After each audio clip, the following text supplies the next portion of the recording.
నిన్న చూసారా సాక్షులు ఎట్లా మాట్లాడారు అంటే ఇప్పుడు కూడా సిగ్గు లేకుండా అట్లా మాడుతున్నారు. మహిళల్ని కించపరిచే విధంగా మాడుతున్నారు. ఎనివే ఒకడు అయిపోయాడులే, రెండోడు కోసం ఎత్తుకుతున్నాం, దొరుకుతాడులే. మహిళల్ని అవమానించిన ఎవడు పారిపోయే ప్రసక్తే లేదు. పట్టుకొచ్చి బండకేసి కొట్టి లోపలేసే బాధ్యత మన ప్రభుత్వం తీసుకుంటుంది.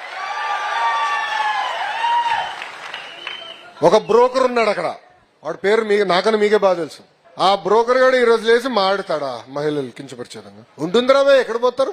కార్యకర్తల బాధ ఉంది, మొదటి రోజే బతికెళ్ళచ్చు కదా అని, మొదటి రోజులో బొక్కలేయచ్చు కదా అని. అది 2 నిమిషాలు పని తల్లి. కానీ నేను కోరేది మిమ్మల్ని అందరినీ, జరుగుతున్నాయి ప్రజల్లోకి తీసుకెళ్లాలమ్మా.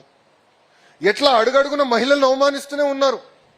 2019లో 2020లో నేను మాడితే లోకేష్ కి చీర గాజులు పంపిస్తానని చెప్పారు. అంటే మహిళల్ని కించపరిచే విధంగా కాదా? శాసనసభ సాక్షిగా మన తల్లిని అవమానించలేదా అన్నాడు. అంటే అడుగడుగున అవమానించారు, అడుగడుగున ఇబ్బంది పెట్టారు. ఇప్పుడు కూడా మారలేదు. కానీ అదే తెలుగుదేశం పార్టీలో ఎవరన్నా భారతిరెడ్డి గారి గురించి ఒక్క మాట అటు ఇటు తూలితే ఇమ్మీడియట్ గా మన యాక్షన్ తీసుకుంటాం. దానికి కారణం ఒకటి, ప్రజలు మన దగ్గర నుంచి మంచి పరిపాలన కోరుతున్నారు, సుపరిపాలన కోరుతున్నారు, ముందరికి నడిపించండి అని కోరుతున్నారు. వాళ్ళు చేస్తున్నారు కనుక మనం కూడా చేస్తే వాళ్ళకు పట్టిన గతే మనకు పడుతుందని దయచేసి కార్యకర్తలు ఆలోచించమని కోరుతున్నాం.